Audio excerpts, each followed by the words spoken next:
Alors je ne sais pas si vous vous souvenez d'hier matin, les futurs étaient en hausse, les USA en mode rebond et ce, même si on se posait des questions sur l'intelligence artificielle, Nvidia, la Fed, les taux et les chiffres économiques qui allaient nous tomber dessus. Eh bien on a fini par se dégonfler quand même et dégonfler big time. Les clôtures sont moches, les supports sont brisés, mais on y croit encore. Nvidia peut encore faire des miracles demain soir, la Fed peut encore baisser les taux, Powell peut encore peut-être marcher sur l'eau et puis forcément il y a le Japon. Le 10 ans japonais vient de toucher les 1,71%. On n'avait plus vu ça depuis 2008.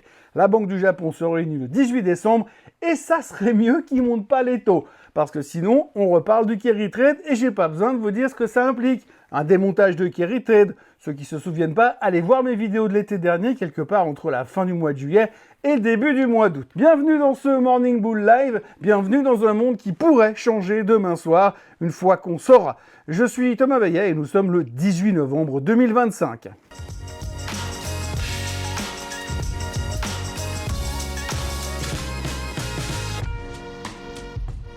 Alors avant toute chose, ce que vous allez entendre et voir dans cette vidéo n'est pas un conseil financier, c'est mon avis, mon analyse et parfois mon humeur du jour. Par contre, si vous voulez comprendre la bourse, là, vous êtes au bon endroit. Je dois vous avouer que lorsque je lis et que je relis tout ce que j'ai écrit ce matin et lu dans la plupart des médias financiers, je suis totalement scotché à l'idée de voir l'importance que la publication des chiffres de Nvidia peut prendre. Heureusement qu'il y a quand même 2-3 autres sujets d'importance, sinon, eh bien, on ne parlerait que de ça. Déjà qu'on n'est pas loin de parler que de ça. Ce matin, la question qui nous saute à la figure est donc la suivante. Est-ce qu'on est en train d'assister à un vrai tournant du marché? Un truc qui durerait plus de 24 heures? Ou est-ce qu'on flippe tous pour rien en attendant que Nvidia nous balance demain soir une mise à jour to the moon, pleine balle, façon fermer les yeux, c'est reparti comme en 14. Hier, les marchés ont fait exactement l'inverse de ce qu'ils font depuis des mois. Normalement, dès que ça baisse, t'as le commando buy the dip qui débarque avec les pompiers volontaires du secteur technologie. Pas de panique, on sauve l'indice, on remonte tout ça avant la clôture. Mais là, paf le chien. La moyenne mobile des 50 jours, cassée. Sur le S&P, sur le Nasdaq Composite. Le Nasdaq 100 s'en sort, allez savoir pourquoi. Peut-être parce que Google a tenu bon la barre, mais pas assez fort pour remonter le composite. Même le Dow Jones, le bon vieux papy prudent Jones, s'enchaîne 3 claques d'affilée. Dire que la semaine dernière, on dansait tout nu sur les tables pour fêter ses records. Oui, et si j'étais médecin du marché, je dirais que le marché là, il est crevé, il est lessivé. Mais comme crevé et lessivé, c'est pas des termes médicaux, je dirais burn-out. On sort de 7 mois où l'IA a drivé tout ce qui bouge. En octobre, c'était même du délire. Des deals partout, des milliards qui pleuvaient comme des bonbons à Halloween. Oracle avait pris 125 $ en une séance. En une séance. Et aujourd'hui, c'est revenu exactement au point de départ. Merci d'être venu. Et maintenant, maintenant, on flippe parce que demain soir, c'est le moment. Le jour J, l'instant T, Nvidia, la Magnificent One, va publier ses chiffres du trimestre et ça devrait aller. Tout va se jouer bien sûr sur la guidance et la suite des événements parce qu'au vu des plans mégalos jusqu'en 2028, les gigawatts qu'on n'a pas, les data centers qui n'existent pas encore, le marché pourrait quand même se dire dites voir les gars, on arrive vraiment à suivre là parce que s'il n'y a plus d'électricité en suffisance, on va rationner qui? Moi avec ma Tesla ou le data center le plus proche? On aura la réponse demain soir et l'analyse jeudi matin et jeudi soir ça sera Prozac ou champagne ou alors peut-être les deux. Oui, parce qu'en plus de Nvidia, il y aura les minutes de la Fed du mois dernier, parce que les taux, c'est l'autre sujet qui fait paniquer. Et puis jeudi matin, ce sera NFP, les NFP de septembre, histoire de nous mettre en appétit pour ceux d'octobre, qu'on ne sait pas quand ils vont sortir. Tout ça en 18 heures. Le marché est pendu au bord de la falaise à une seule main. Le marché, c'est Stallone, donc cliffhanger, mais avec moins de trucage. Et globalement, ce qu'il faut surtout entendre et voir, c'est que le mood du marché, il est négatif comme rarement. Les grosses mains sortent de la tech, on l'a vu, SoftBank tire la prise, Thiel aussi, Burry est short, et j'ai vu une vidéo de Gunlar. J'ai failli aller acheter de l'essence pour stocker des boîtes de thon et du PQ. Les valorisations font peur, on le sait, et la probabilité de baisse des taux en décembre, c'est 50-50. La stratégie de la Fed dorénavant, c'est pile ou face. Et puis, on s'inquiète un peu du private equity, comme si tout le monde s'était passé le mot. Tiens, si on jouait avec des explosifs et des allumettes juste pour voir. Les investisseurs sont nerveux, et quand les investisseurs sont nerveux, ils voient des fantômes. Et parfois, ils ont raison.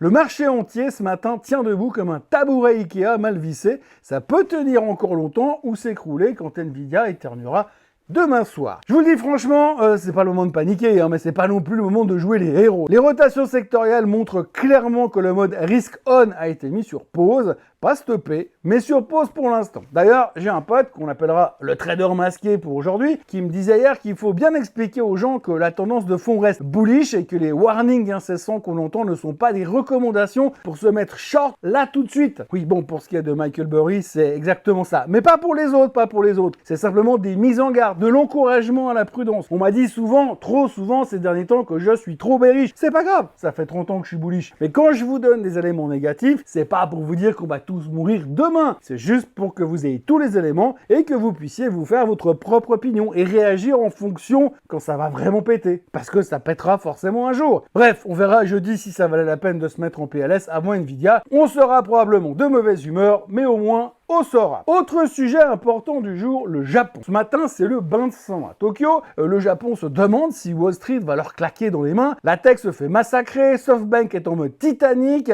moins 31% depuis le début du mois, dont 7,5% rien que ce matin. Mais il n'y a pas que ça, il y a aussi les JGB qui craquent. Les taux sont en train d'exploser. L'économie nippone recule. Et eux, dans la panique la plus totale, ils veulent dépenser encore plus. Et du coup, on recommence à parler carry trade. Alors on va faire un détour par tout ça et on va décortiquer la chose. Il y a des matins où vous vous réveillez, vous regardez l'Asie et vous comprenez que quelque chose s'est cassé pendant la nuit. Pas un craquement normal, pas le bruit d'un trader qui tombe de sa chaise, non.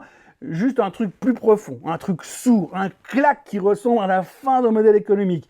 Ce matin, ce claque, il vient du Japon. On ne parle pas ici des prix du thon rouge à Tokyo, on parle du marché obligataire le plus bizarrement essentiel de la planète, les JGBs, les bons du trésor japonais. Et devinez quoi ?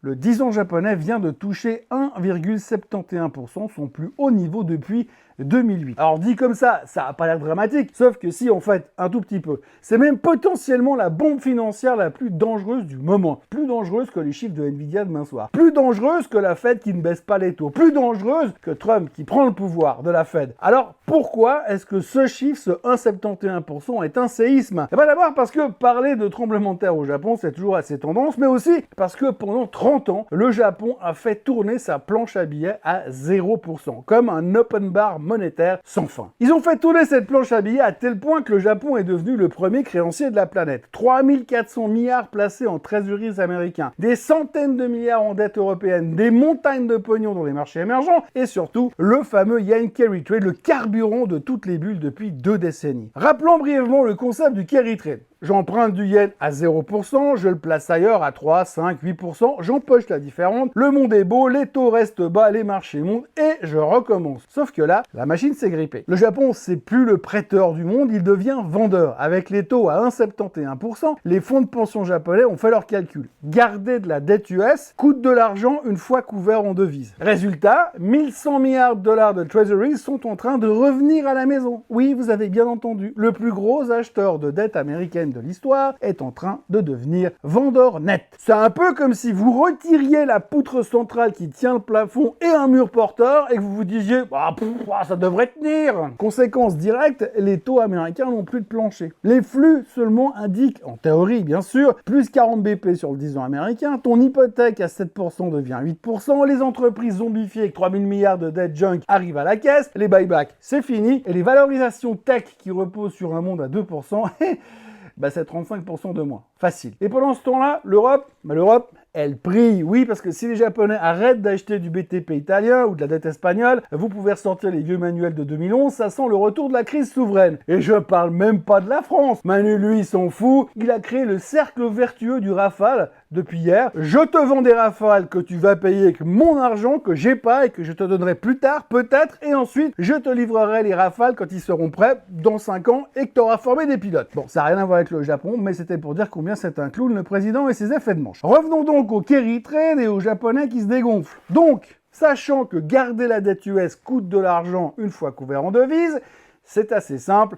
Le coût de couverture explose, les positions doivent être débouclées, on vend tout ce qui a été acheté avec du yen gratuit. Du coup, la crypto, on vend la tech, on vend les emerging markets, on vend SoftBank, ils ont déjà commencé à vendre, ils se font déchirer de 31% en 3 semaines, comme je viens de vous le dire. C'est mécanique, c'est mathématique, et visiblement, ça fait que de commencer. Alors, la BOJ, est-ce qu'elle est en mode kamikaze aujourd'hui? Pas encore, visiblement, mais le 18 décembre, ils vont se réunir, et il y a 50% de chances de remonter encore les taux. Et s'ils le font, la correction de 15% sur Nvidia depuis 2 semaines, ça risque bien de devenir des vacances. Le monde entier pourrait partir en risk-off violent, le carry trade explosera de façon Fukushima, et Wall Street perdra son plus grand dealer de liquidité invisible. Et pourtant, silence radio.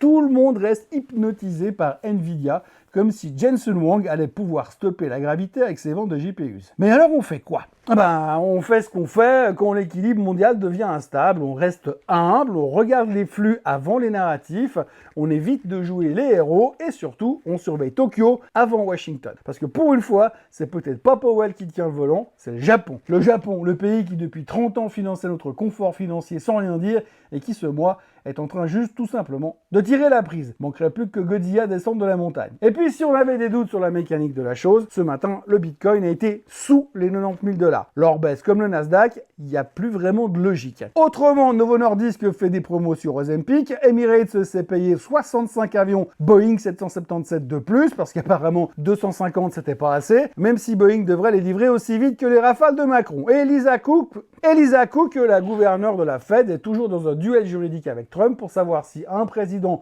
peut dégager un gouverneur de la Fed comme il vire un candidat de sa télé-réalité. Réponse en janvier. Et c'est important parce que si Trump gagne, c'est pas de bon augure pour la succession de Powell. La Maison-Blanche pourrait bien faire danser la Fed à leur guise et s'accrocher l'inflation sur l'oreille. Bref, aujourd'hui c'est l'attente, demain c'est la guerre, aujourd'hui tout est suspendu, on est en apnée. En attendant demain. Et demain, Nvidia jouera son rôle de petit Jésus-Christ des marchés et on pourra peut-être leur dire merci à Thanksgiving. Et si ça passe, marché euphorique jusqu'à Noël, ou en tout cas jusqu'à la Fed. Et si ça casse, préparez les casques. On se revoit donc demain matin pour dire la même chose, peut-être un peu plus, et vous avez 48 heures pour apprendre à dire hausse des taux en japonais. On risque d'avoir une vague de chaleur ces prochaines heures, ça va être intense, très intense. N'oubliez pas bien sûr de vous abonner à la chaîne Swissquote en français, de liker cette vidéo, de la partager, de la commenter et de me dire si je suis trop négatif. Voilà, c'est tout ce que j'avais à dire. Parlez-en à vos amis pour qu'ils s'inscrivent à la chaîne parce qu'on est bientôt à 70 000. Allez, belle journée à tous, bye bye. Ce contenu est informatif et éducatif destiné aux personnes connaissant les marchés financiers. Il ne constitue pas un conseil en investissement, juridique ou fiscal. Le trading et l'investissement comportent des risques, notamment la perte de capital. Les CFD et actifs numériques sont volatiles et ne conviennent pas à tous. Swissquote décline toute responsabilité quant à l'exactitude du contenu ou aux pertes liées à son usage. Produits et services disponibles selon la législation en vigueur.